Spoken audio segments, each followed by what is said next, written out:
smile.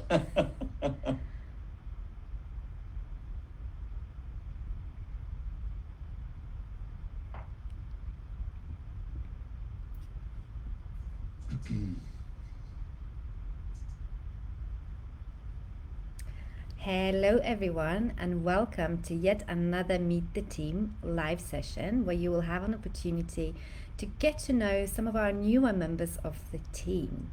I hope everybody's having a wonderful Sunday. I'm running the session from Jersey, and currently outside is nice and sunny, so I'm very lucky here. So I would like to start from Alejandro. Hi, Alejandro, how are you today? Anna, it's such a pleasure, to be with you and the rest of the team. As you mentioned that you are coming from Jersey, let me say that I am coming from Beaufort, Georgia, in the United States, and we have. I don't see the sun, but I'm sure that the sun is going to show up a little bit later on. But we are. I'm doing great, and I'm looking forward. To this session with all of you. Wonderful. So I would like kick this off with getting to know you even better. And I've got a question for you. So who do you enjoy working with particularly in businesses and helping? Do you have specific person or personality style that you are drawn towards? Well, yes, of course. Let me just before I answer that question, and that is a great question, as a matter of fact, Anna. Um, um, when I talk to people, I said that I have two journeys in my life. Years ago, I became a chemical engineer, and I worked as a chemical engineer for many years, and and that was great work. I loved doing it. I love the sciences. I love chemistry, math, physics. I am one of those kind of a nerdy kind of a people. Um, but you know what happens? I slowly, but for sure, I discover that I was not making an impact with people as I wanted to do. I discovered that I was a very social person. I wanted to connect with people. I wanted to influence people. And that is very difficult to do when you are in an environment, you are within a cubicle kind of environment. Working every day from a cubicle, that limited myself. And so about 7 years ago, I became certified as a speaker, coach, and trainer, and I have been working as a leadership and growth mindset coach, and I love to work. My passion is to work with emerging leaders and solopreneurs. People who want to at a certain point in their lives, they want to say, okay, the 9 to 5 kind of a job is no longer fit what I want to do. And I want to begin creating my own business. I want to do something for myself. And what I love to do is I love to come alongside those people and work alongside with them, because I don't know, if you had that experience, but when you want to start your own business, there is a lot of limitations that you have in your mind. Am I going to be able to do it? Do I have the resources? I am I Do I have the right education to do it? And so instead of focusing on the dream that you want to get accomplished, you pay so much more attention to the limitations that are on the way. And for most people, that is what keep them stuck in a place where they don't know where to go. And that's where the confusion comes. Then that's when the self-limiting beliefs come. and they can be very, very real. I mean, this is not imaginary stuff that I'm talking about. This is reality with people, and I love to coach them. And now, when I say coach them, I'm not the kind of a person who tells other people what to do, but I help them discover what their dream is, and more specifically is I help people know and be absolutely sure of their own why. Because once you know your why, then the how, the when, the what, the where, they all will come very, very nicely. But you have to know your why. And as a coach and as a growth mindset coach, I love to help people expand and keep moving forward in whatever they want to do. You know, my motto is limitless living. We have been designed, we have been created with no limitations. You know, I always say the only limitations that we have are the limitations that we put on ourselves. That's it. And so I love to help people conquer those limitations and then keep moving forward and have success in their lives. That's wonderful, Alejandro. And as you will know yourself, trying to do that and you know, make the person understand that they're limitless. We face challenges working in businesses because we have two clients. We have the business and we have the coachee. And a lot of the times the business could put a limit on our coachee, and there is totally different discussion we could have on that, which we're not going to get into today. How do we manage that? You know, two aspects kind of work within businesses and having coachees, and agenda of the business, as well as creating That's the right. limitless person within the business. So And- it's always and- a tricky thread, a tricky path to thread, isn't it?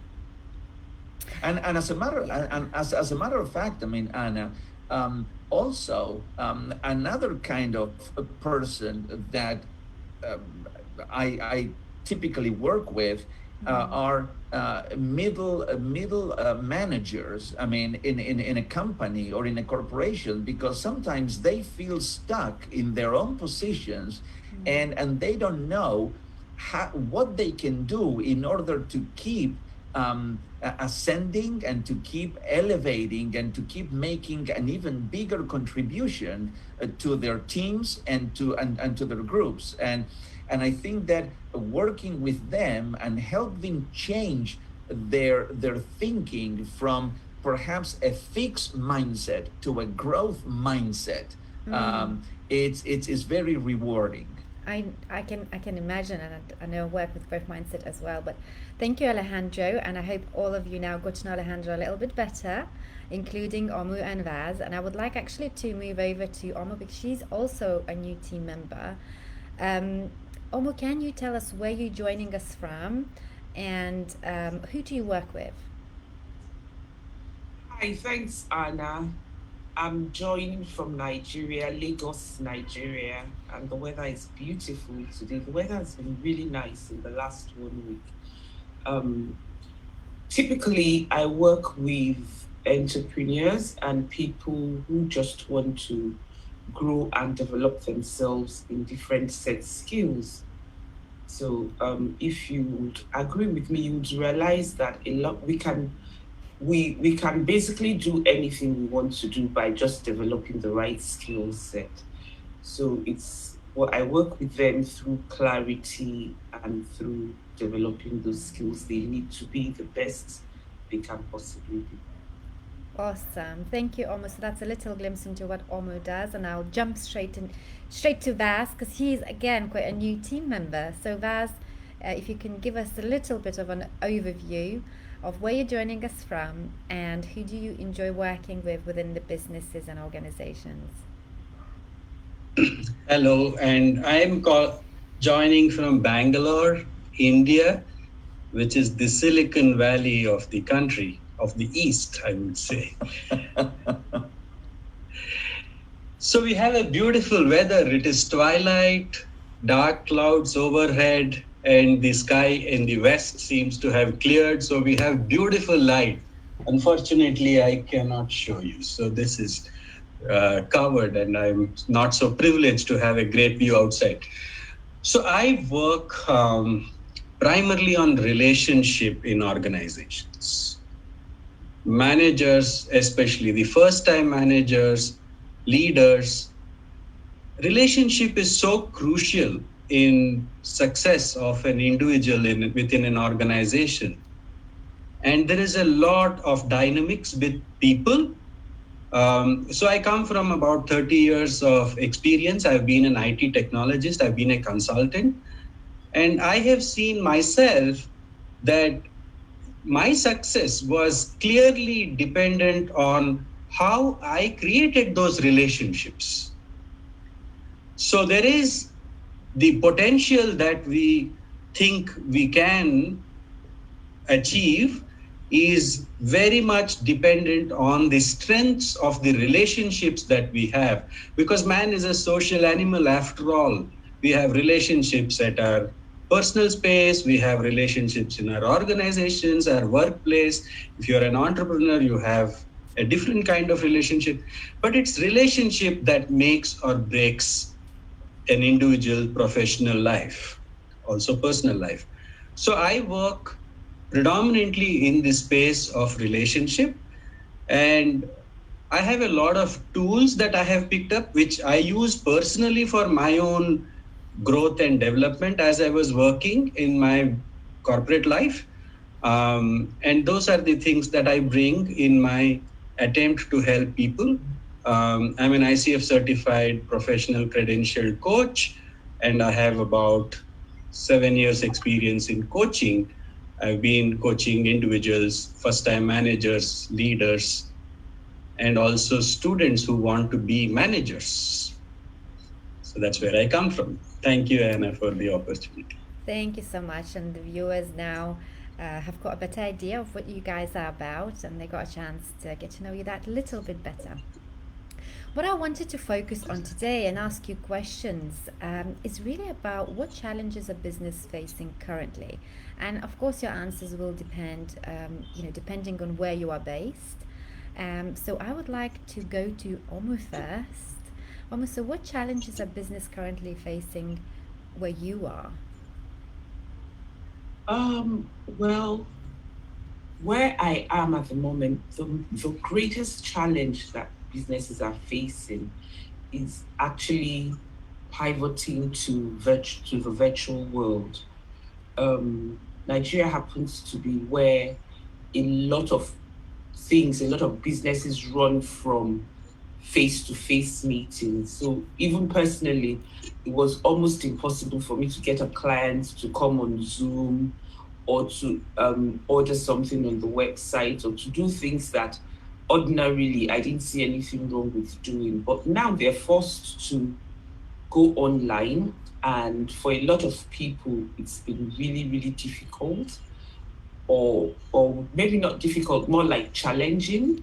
Yeah. Because the companies were not structured in such a way, they were not structured originally in such a way that they would take certain decisions online. So I'll give you an example. I mean, with a coach, maybe they've always had Zoom or Skype, but with, let's say, even a bank, it had never crossed their minds that at some point they would have to have a board meeting online.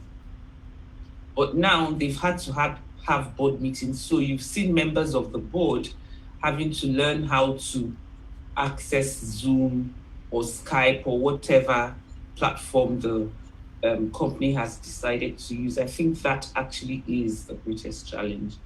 Yeah, thank you, Omu. And I will jump in here as well and talk about the same kind of challenge that Omu just highlighted. I have observed businesses in Jersey, well, by the way, a lot of them shutting and not having any challenges to face anymore, which is quite sad. I had a walk down the high street of Jersey, and a lot of businesses have unfortunately shut. But I've also observed other businesses who, for example, educational businesses, let's talk schools for a moment. Some transitioned very well. Some had parents pulling out their children out of school because they were not adapting And I think adaptability in this particular situation we are in right now is one of the most important key components for businesses to survive. You know, I brought it up actually before, but this is one of my favorite of examples when it comes to adaptability and businesses. You know, Netflix offered to Blockbuster to work together, and Blockbuster refused, and within a few years obviously there is no more Blockbuster, and that's to do with adaptability. You know, if the future is going towards streaming movies online, you have to go ahead and adapt. And I've seen this in schools because I've got children myself here in Jersey, and I've got Parenting Network, so it was really interesting to see how some boomed because they adapted super well, and their online and IT systems adapted using the latest technology. They talked to parents, you know, they got their point in, so they really worked around the customer, particularly private schools. There's a lot of private schools here in Jersey. And I've seen some schools who dealt with it really, really badly. So they stuck to their old IT system, and they kept kind of banging the same message out to the parents that it's a robust system, it's a great system, and yet parents were complaining that it did not work, and ultimately I've seen parents pulling their children out. So I think that's one of the examples that you know, happened kind of in Jersey on the same sort of subject, on the same challenge that you have talked about, Omu.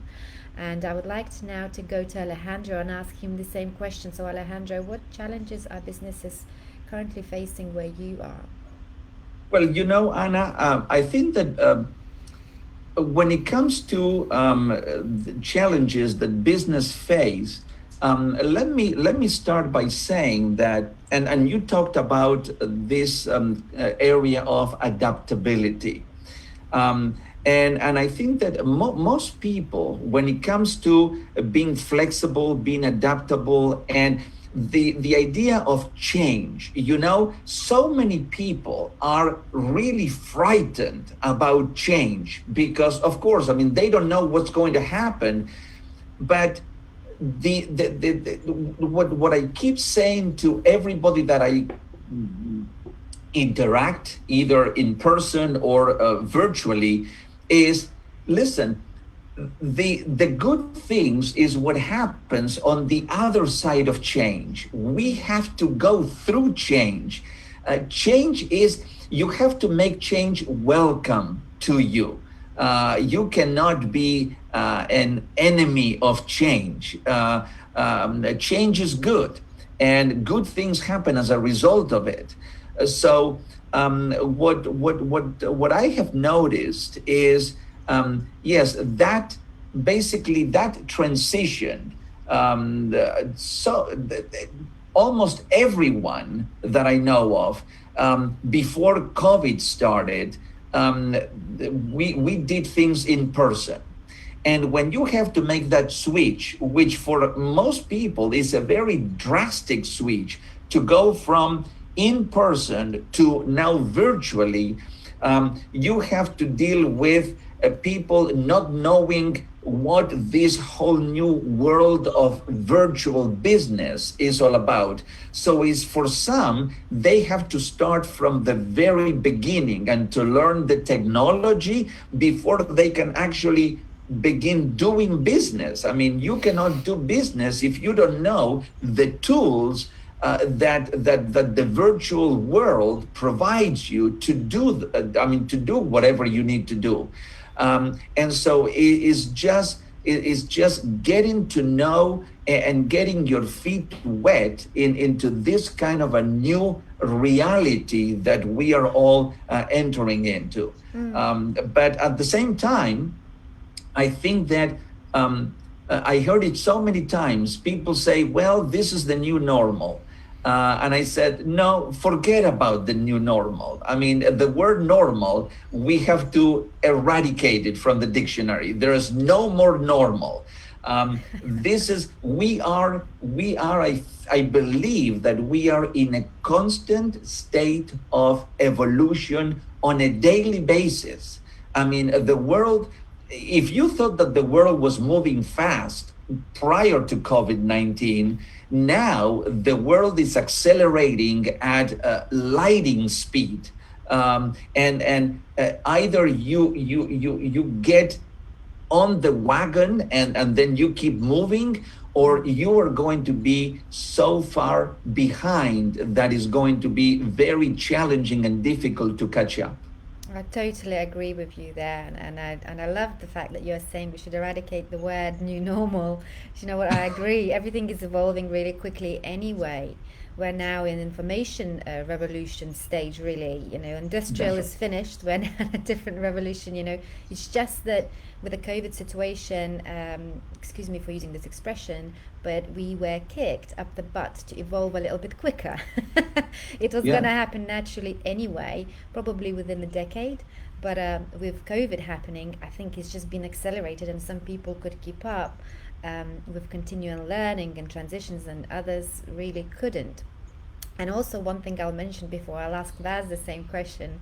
You know, with any change, particularly with different personality styles, because I am a DISC trainer, you know, some DISC personality styles, they crave change. So for them, it was fantastic, you know, for the Ds and the Is, they're like, hey, we can do so much new stuff. And then there are more introverted personality styles, such as Cs and the S's.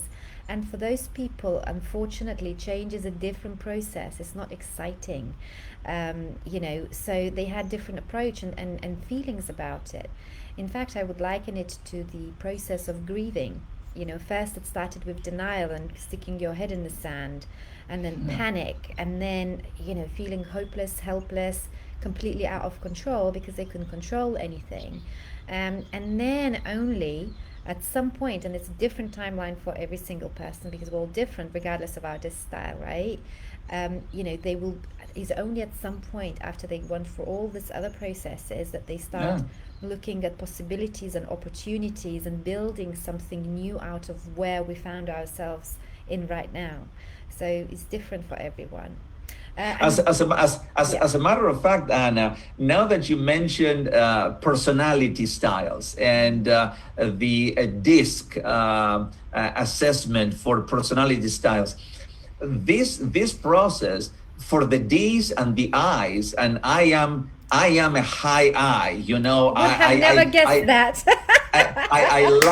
I love to connect with anybody. It doesn't matter whether it is in person, whether it is wearing a mask, whether it is virtually. I love to connect with people, and that is my passion. But you know, for the Cs in the DISC, those that they have to check their additions 20 times to make sure that the number is right, and they have to keep checking and checking and checking and rechecking. This transition, it must be a little bit of a very painful kind of a transition, because they are all about checking things. And with with the virtual world, is you spend more time checking things and checking technology than actually getting things done. Alejandro, it's very interesting you should say that. And before I go and ask Vaz the same question, I will actually like to respond to what you've just said. All right. So I am a very, very high C. And literally, it's right at the top. No wonder I'm talking about adaptability, because I do what I preach. Being a DISC trainer, I've taught myself it's all about progress, not perfection. Okay, and you know, I adapt. As you know, people who I work with, they were never able to guess my style, because I continuously adapt depending on the position I'm in. You know, when I'm a parent, I'm through the roof D. You know, when I'm working, I could be D and I. You know, but my natural default style is definitely this very high C, slow down, research, and make no decision. You know, if there was a bomb exploding somewhere here in Jersey, this is kind of what I would do naturally, rather than jump on the boat and swim away, you know. But anyway, wrapping up the personality styles, I would like to go to Vaz. So Vaz, what challenges are business currently facing where you are? So I come from pre-2000 era, quite a long deep into pre-2000 era. And we saw this disruption around the year 2000, 2001. So as we were approaching, I remember doing a lot of work for my clients on digital transformation. And a lot of people wanted to transform digitally. And we were talking about the VUCA world: volatile, uncertain, all that, ambiguous, chaotic, that kind of a world we were approaching. And organizations wanted to get ready for that VUCA that would hit them anytime. So there was an anticipation and there was preparation going on. But when this situation, inflection point, did hit us early this year, we moved to VUCA double plus. Right? So now everything like below your feet, the carpet has been pulled. And you have to do a lot of things up from scratch. So organizations that have planned this and have anticipated this and are nimble.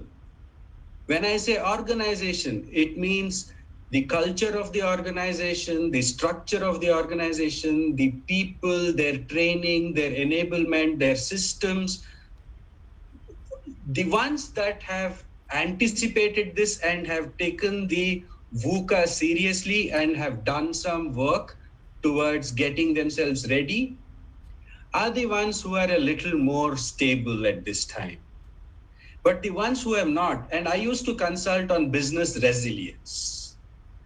And I see here that this inflection point is such a strong inflection point. And that is the challenge that systemically it is putting on an organization. And to carry what Alejandro said, change is constant. The only thing that is constant is change. There is no normalcy, right? And this is going to happen faster and faster because that's the new norm. So how do you put your arms around it? You cannot reject it. Denial is going to get you off the wagon. So how do you embrace it? How do you accept it? How do you move forward? How do you reorganize yourself? That's what is the biggest challenge in people. And to add to this complication, the lockdown, the face-to-face businesses, there are so many things that have just stopped to work. Couriers have stopped. The public transport has stopped. All of this came to the bare minimum on what is the gross essential that is necessary for everyday living. So this cannot be bigger inflection point to businesses than it can ever be. So if we learn from this, we have the new order. If we do not learn from this, then there are a lot of organizations which disappeared after the 2001, which will disappear now. So it's the choice that people will make. And for this, there is a lot that the coaching community can contribute. It is unfair to expect people deal with this inflection point all by themselves because the inflection is a very big tidal wave. So you need somebody who is a lighthouse, who kind of will say, or the ATC in an airport to say, this is the condition, this is your path. So there is a structure in this, and the coaching community is well adept to dealing with this. And I would kind of say this is an opportunity for people to use help from coaches, from consultants, anybody who they think is ideal, and not go the brave way that I know everything. That's a big risk to take, I would say. Absolutely, Vaz. And I loved what you said about the history, that we need to learn from it, because ultimately if we do not learn from the history, we just end up repeating it. And again, I Yes. think the adaptability comes into play very much so. You know, companies, we talked about in previous lives actually, you know, if the companies haven't had the crisis management plan, what the first thing they should do after the COVID-19 or right now is to actually create one. You know, get Yep. better after Yep. this, be more prepared for the next crisis. So totally agree with you on that. And also, I think businesses have got this default position that when they're starting to cut the costs, they cut the training and the coaching first. When ultimately, actually, the things and the strategies and the solutions that coaching, consulting, and business training offers is the go-to in the situations like this. And it should actually be part of the crisis management plan, which everybody, all the businesses should have and certainly learn from it, and have coaching and training and consulting as a tool to overcome it as part of And the Anna, if I may, Yeah. so since we spoke a good amount of DISC, I think DISC is a very good profiler to see who are the people who can be entrusted with this change. Because Yeah. if there is an S-type leader, Yes, I hear you. You need to have an A team ready in your business for crisis management. so And it to is do that, important. yeah. It is important to map. It is Yes. important to map your staff and look at it in a very personality type and say who can take this. It's not about the subject matter thing, right? That's the easier part. Who will have the right attitude to embrace this and float? That's the Totally. key. Totally. You know, the other thing that you mentioned, Vas, that I think that is critical is the concept of being resilient. Okay, resiliency, and is the ability that during these challenging times that we are all experiencing, we need to keep trying new things, you know, and most people are afraid to try new things because, well, what happens, I mean, if it doesn't work? And what happens if I implement, I mean, this new strategy and I bombed out and it doesn't work and I fail, that I make a mistake? And okay, well, all that is very acceptable. I mean, how many times do we try to do something for the very first time and succeed? I mean, very rarely. So you just don't succeed. Okay, you fall down, but what happens? The boxer who wins is the boxer that is knocked down and he gets back up and he keeps fighting. The one that stays down, well, the fight is over and that's fine. I mean, just throw in the towel. So is that resilient power that, okay, you're failing, good. You're failing, good. Keep failing, keep trying new things, and then you are going to hit the one that is going to work for you, the one that is going to work for your team, for your organization. And I think is that mentality of keep moving. You know, something that is lethal is when you just get paralyzed and you don't do anything. I mean, that is not a good place to be. But if you just keep moving and keep going, even if you're going in the wrong direction, well, you'll find out what the right direction is, but you have to keep moving. And Alejandro, I would say that this is the opportune time that you would contract with a coach.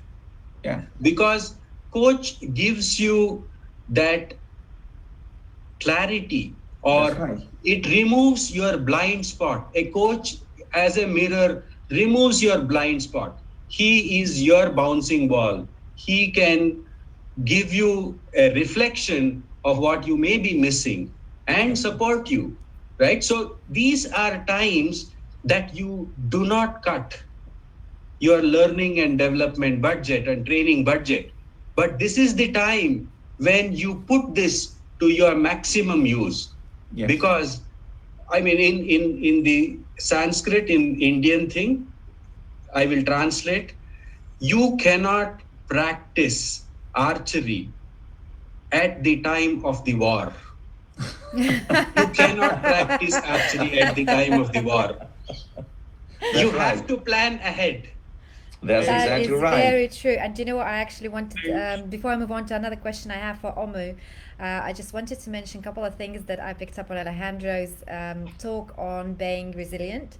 I think a lot of it is the growth mindset, right? It's all about failing. The more you fail, the better you get. And actually, failure is an acronym for first attempt in learning, and it's essential for people to continuously develop, because a lot of the time it's the fear of trying something and failing that stops people moving forward. But in fact, it's an essential part. It's much more powerful than knowing. Taking action and failing is much more powerful than reading 25 books, because you learn a lot more from it.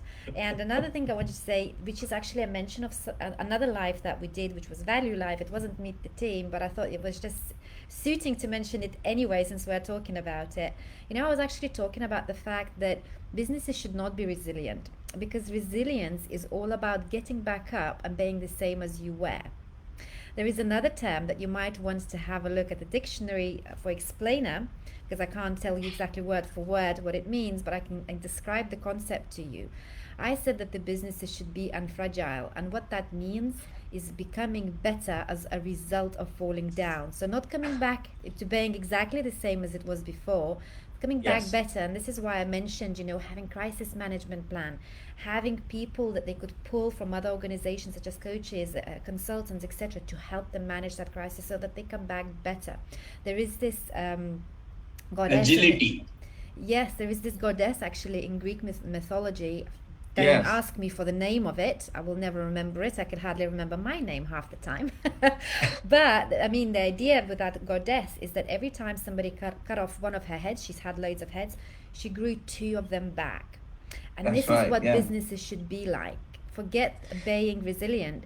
Be unfragile. Be better.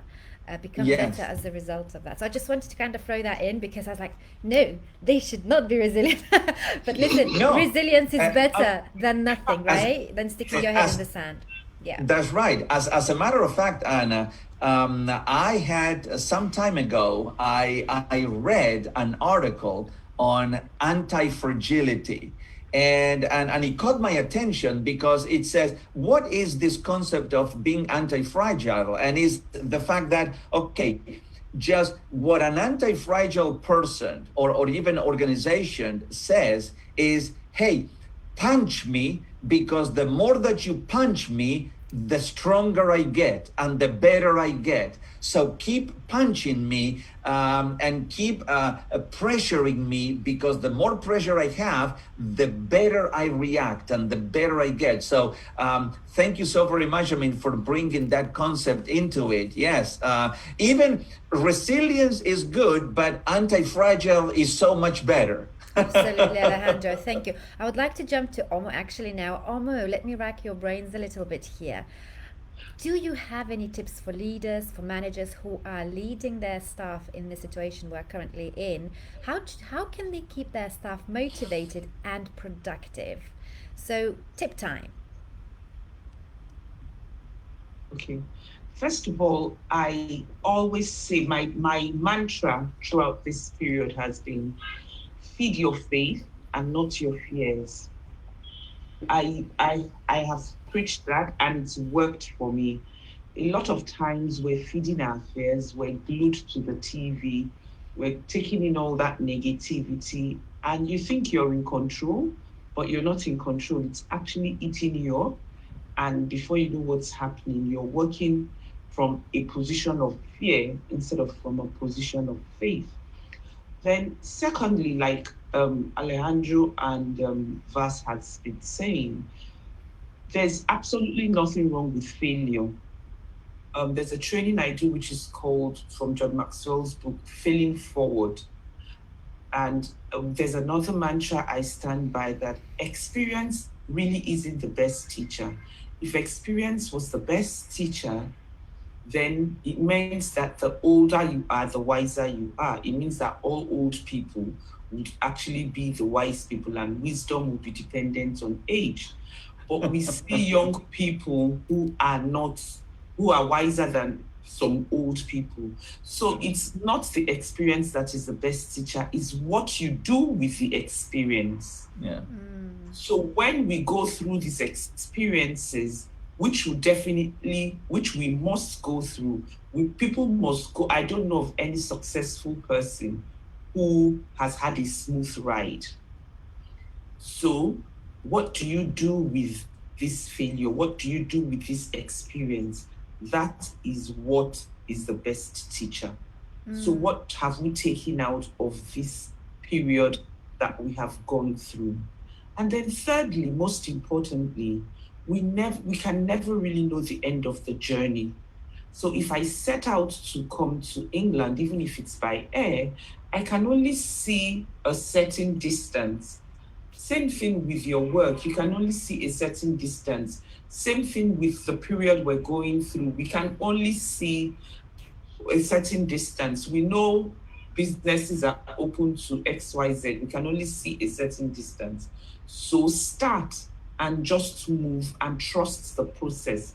You can't see the end of the journey. So like I say to people, don't wait till, there's no such time as everything being perfect.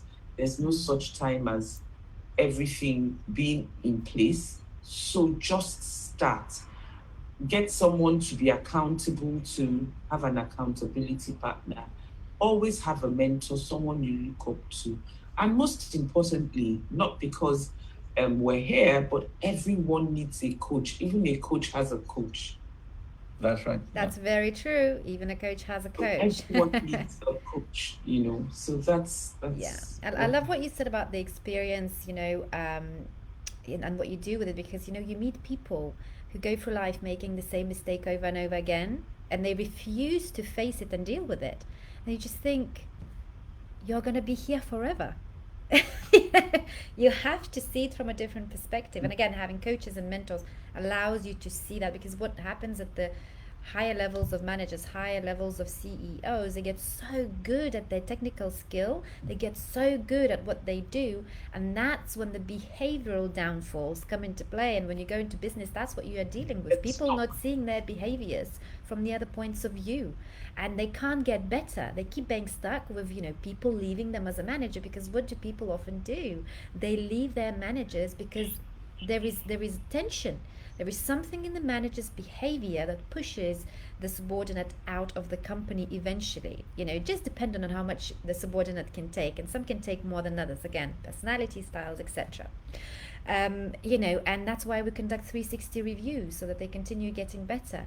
And maybe a lot of the times at the higher levels, there is a fear of that, having to face up to your behavioral downfalls and having to see your blind spots. But without that uncomfortability and without that review, you will be stuck in the same place, so you will not be getting better. So thank you so much, Omo. That was brilliant. And I'll go to the guys as well. I'll go to Alejandro perhaps first. So the same question, any quick tips to ensure your workforce is productive and motivated, particularly when they're working from home and they're not in the same office, for you to be able to manage them right there and then? I think that one of the ways, I heard it so many times. No one can motivate another person. I mean, motivation is something that is an internal drive that it just, you have to. I remember Zig Ziglar once said that motivation is like hygiene, or showers. I mean, you have to take a shower every day. You have to be motivated yourself every single day, because just to keep it, to keep the whole thing moving. But one of the things is, when you work from home, and most people are working from home right now,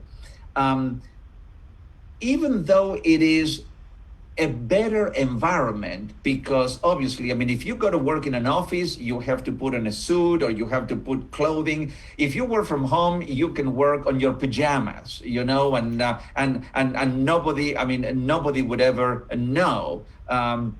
Of course, you have to be careful if you're going to be doing a Facebook Live or a Zoom meeting. I mean, just you change. I mean, you're not going to be in a meeting, I mean, on your pajamas, because people may start thinking, well, he's a little bit strange, you know. But one working from home, even though it's an easy, more comfortable, perhaps, environment to work with, it presents challenges. And one of the challenges that I have seen, and even for me, is all the distractions that you have around you. Remember, if you are working from home, you can go to the kitchen every time you want. You can open the refrigerator and snack every time you want. You can perhaps even go and turn on the TV and stream something. And so all these distractions are going against your productivity that you need to get done. And so one of the things that I think is we need to pay attention to is that when we are working from home, you have to be in a place that you can be disconnected from distractions, and you have to be mindful of the distractions that are around you, and then overcome those distractions and be focused on the work that you do. And I think that one of the techniques is I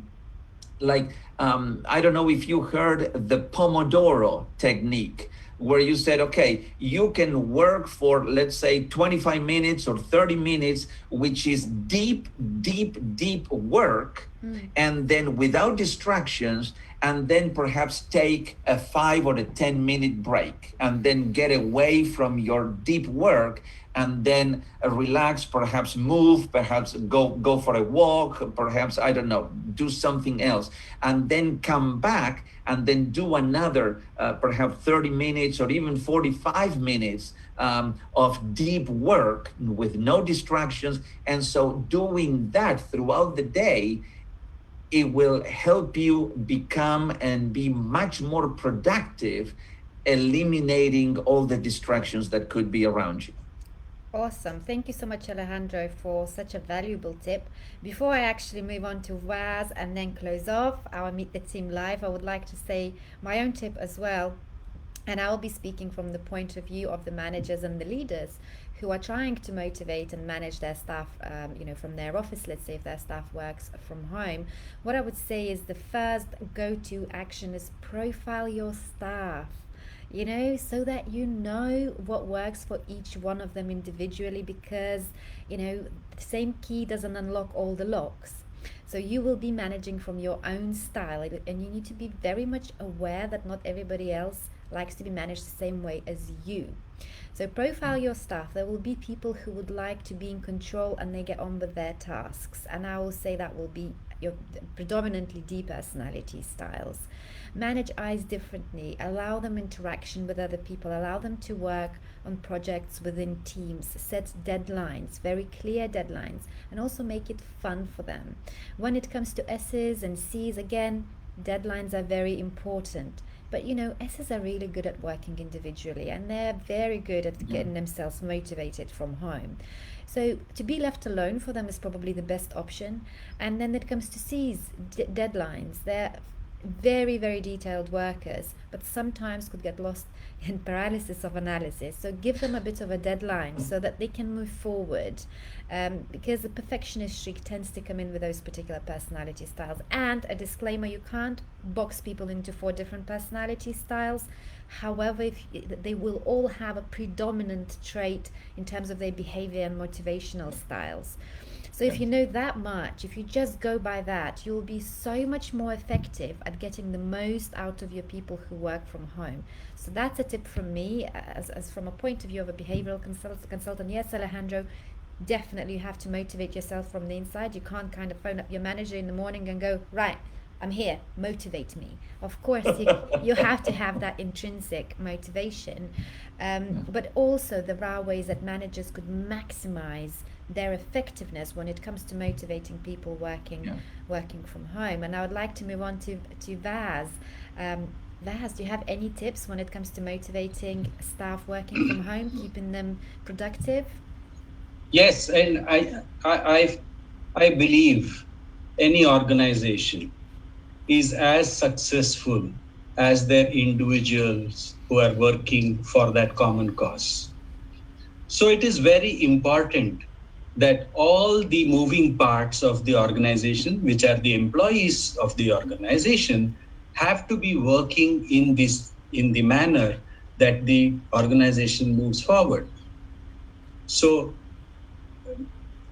I miss the coffee machine conversations. I miss the Xerox machine conversations. So what happens here is, when we communicate, when we are working in relationship, right? It is this bonding that is very important. And when this physical bonding is today absent, how do you compensate for that? Right? We have many tools. So we have online tools, we call video calls are available. We have many things that are available. I think it is to use them, but use it in such a way that you still continue to forge those connections, because it's those connections that will get you to be, cohesive as a team, work as a unit, and share a common goal as an organization. So it is very important to profile, to use these tools, to be very clear on what will be helpful for whom. And the analogy of one key does not open all locks is perfect. So we need to understand, and this is where a manager needs to learn this quickly. How do I keep my team connected first, productive next? So connected, motivated, communicated, and then look at productivity, and thereafter so many things. Though there are some building blocks for that. So it is very important for managers and leaders to invest in these things. It takes time. It takes, firstly, attention. You need to know it, you need to apply it, and you need to learn how to apply it well, so that you can start using that to kind of bind your team together. And personally, I come from the IT field. People who are developers are much more productive when they're working from the home environment, right? Most of them, I would say. Yes. But then that cannot be a unilateral view. Each industry, each kind of an organization has a different dynamics. So it's important to understand that dynamics and move forward. Awesome. Thank you so much, Vas, for giving us some tips. So everybody given tips from different perspectives, which was very interesting. And I hope you guys who are watching found it super useful and informative. So if you decided that you do need crisis management plan and you need to include coaching and consulting and business training in it, and you would like to chat a little bit more about how we can support you in this, please get in touch with us. Drop us an email at info@havetheedge.org and we can take things from there. Thank you so much for watching. Have a wonderful Sunday afternoon. Well, it's afternoon for me. It's 5 to 2 now. And we will be live again at 1 p.m. next Sunday, where Alejandro and Rick will be delivering a live session. So I hope you're going to join that one as well. And have a wonderful day. Bye-bye, everyone. Bye-bye. Bye-bye.